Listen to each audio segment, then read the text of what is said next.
Cuando los padres no saben cómo resolver sus dificultades de pareja, ¿no? Porque se comportan como niños, y involucran en su pareja a los hijos para que tomen partido. Y empiezan, mira tu mamá lo que me dijo, ¿ves? ¿Ves? Nena, es tu padre. Y parece que los hijos opinan y deciden. Les dan lugares, ¿no? Para que tomen esa, esa importancia dentro de la familia. Esto quiere decir que los llevan a que hagan lo que ellos no son capaces de hacer por sí mismos como adultos. Entonces, que mis hijos lo hagan, dicen los padres. Esto es de gran dolor y confusión para los hijos, porque los estamos poniendo en un lugar que no les corresponde. Los saca de ser niños, adolescentes o jóvenes para convertirlos en adultos dentro de una relación de pareja que no es la suya y que posiblemente aún no conocen. Y con esta actitud los padres le transfieren a los hijos estas incapacidades, impidiéndoles tomar decisiones y asumir sus resultados, induciéndolos a esperar después que otros resuelvan su vida. Porque como ellos fueron los que resolvían la vida de los padres, estaban siempre en el medio, entonces pues ese hijo no sabe cómo resolver su vida. Y es cierto, yo lo he visto muchas veces eso, ¿no? Que es una cosa que dijo Hellinger y se da mucho esto.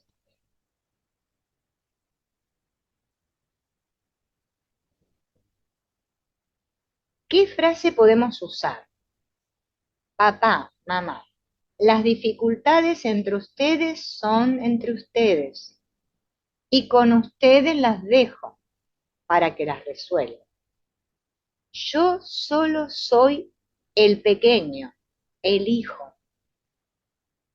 La de ustedes es una relación de pareja y de adultos, que a mí no me corresponde.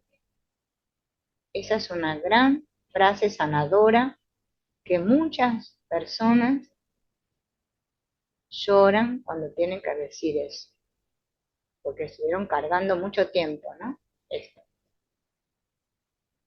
Mamá o papá, no lo puedo decir por separado. Te amo, te respeto y te agradezco todo lo que me has dado y lo que has hecho por mí, pero yo ya crecí, tengo tantos años y soy una persona adulta. A veces los padres no dejan de ver a los hijos como los pequeñitos, como niños, y los siguen tratando como si fueran niños.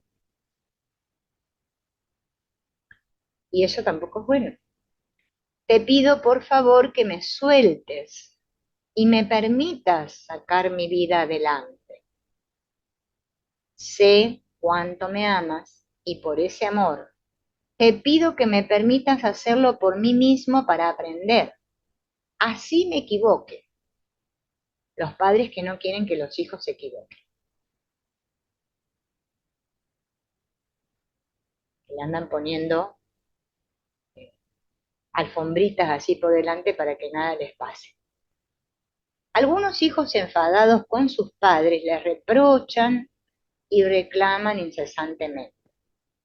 Y muchas veces es necesario que los padres amorosamente se posicionen de su lugar y le hagan ver al hijo que ese padre o madre que no les gusta es lo que hay y que no tienen otro diferente. Esta es una actitud que los padres no toman por miedo a que el hijo se enfade y entonces permiten que el hijo se haga daño y les haga daño a ellos. ¿Qué consecuencias trae esto?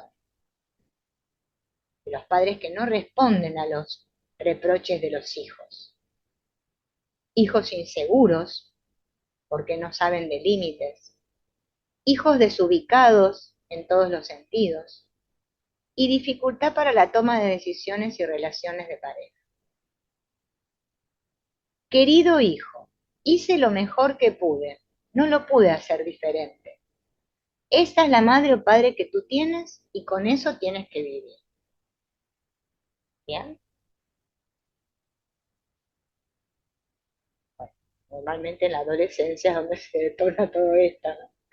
Pero después en otros momentos paran un poco, pero en algún momento esto de los reproches viene, ¿no? Porque igual también es bueno a veces que los hijos suelten ese enfado, aunque Hellinger decía que no, que eso era terrible, pero yo lo digo, no desobedeciendo a Hellinger, pero lo digo que a veces es mejor enfadarse cuando uno es adolescente, decirle unas cuantas a los padres y no decírselo a los 40, porque es más doloroso, porque uno cargó todo eso hasta que un día explotó, ¿no? Y después se la pasó escribiendo cartas a la madre que no le dio, pero donde se tuvo que sacar todo ese odio, a la madre o al padre o a los dos. Entonces a veces eh, soltar esa ira, ¿no? Todo eso que tenemos guardado a veces también es positivo, a pesar de que Hellinger dice que no. Una consteladora me dice que no, pero yo no sé, tendría que investigarlo, porque la verdad, no sé, creo que bueno. Yo lo pasé con todos mis hijos.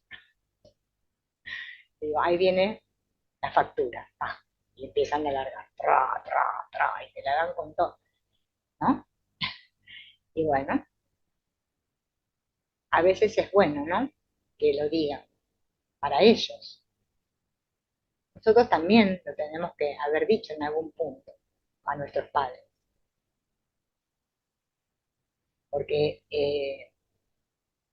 en esa etapa de la vida, ¿no? Cuando uno adolece de todo y tiene miedo de crecer, porque nos damos cuenta que estamos dejando la infancia atrás y ya no vemos a los padres como nuestros ídolos, empiezan a surgir todas estas cosas.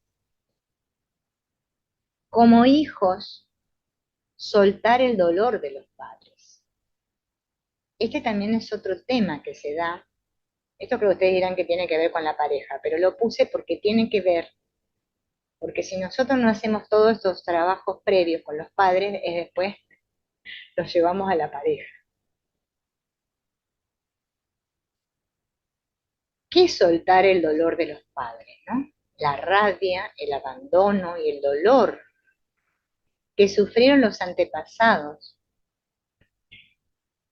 de múltiples maneras afectan a los padres y llegan a los hijos. Su efecto tiene tanto poder que aún sin conocer su origen ni comprender su razón de ser y sin saberlo, los padres transfieren y proyectan en quienes más los aman y rodean los bloqueos, limitaciones, desequilibrios emocionales, causándoles tanto más dolor y sufrimiento que el que tienen en su interior, ¿no? Los papás que le pasan todo ese dolor al hijo o a los hijos, porque no saben qué hacer con él. Y por amor a los padres, los hijos toman ese dolor creyendo que los están ayudando. Y resulta que no están ayudando a los padres, porque los hijos cuando son pequeños quieren salvar a sus padres. ¿Qué pasa si tomamos el dolor de los padres con nosotros? Primero que vivimos todo ese dolor de nuestros antepasados y ese deseo de causar en otros dolor que lleva a uno como suyo. Entonces después yo causo dolor a otros y ni siquiera me doy cuenta que lo hago, porque yo estoy acarreando con ese dolor que tomé de mis padres, que como no me liberé, ahora se lo paso a mis hijos. Y los hijos después sufren, y los padres también, si no se liberaron, un bloqueo en los proyectos de vida. No pueden avanzar. Papá, mamá, ahora yo veo su dolor y sé que es el mismo que yo siento. Ahora que comprendo que mi dolor lo tomé y lo aprendí de ustedes, lo dejo con ustedes. Y me doy cuenta que desde mi lugar de hijo, soy pequeño y no puedo hacer nada para evitárselos. Ahí es donde sacamos al cliente de ese lugar de niño, ¿no? Para que se posicione en el adulto. ¿Qué pasa cuando los hijos están enojados con los padres? Me quejo todo el tiempo de mis padres. Si estoy con mis padres, estoy infeliz. En estos casos es bueno que el cliente conozca la historia de sus padres, de dónde vienen, por todo el dolor que pasaron, y darse cuenta que ese dolor que vivieron nuestros padres es muy grande y su valor para estar en la vida y llegar hasta donde llegaron es digno de admiración y de coraje. ¿Qué pasa si no hacemos este movimiento? Me sigo quejando de mis padres.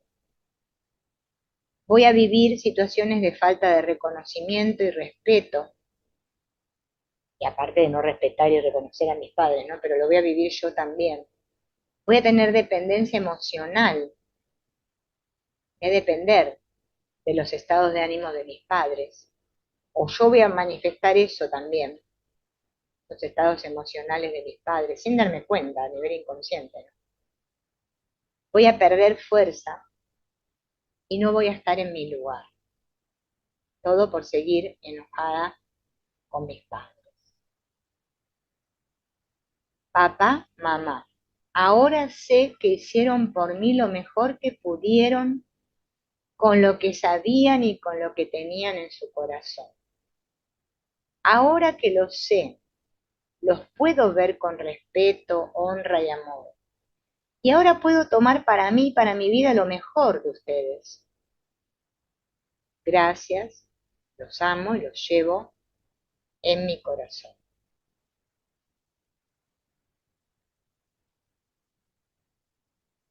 Y para cerrar este video, ¿no? Está esta frase que es de la Gestalt y que está muy bueno a veces trabajarlo, más cuando se trabaja en talleres grupales, ¿no? Tú eres tú, yo soy yo. Tú tienes tu destino, yo tengo el mío. Siempre estaré unido a ti a través del amor, aunque tenga un destino diferente. Sé benevolente si me aparto de tu destino, de tus carencias, de tus culpas, y si vivo mi propia vida y si soy como soy. Te respeto y me inclino ante lo que no se puede cambiar, ni para ti ni para mí.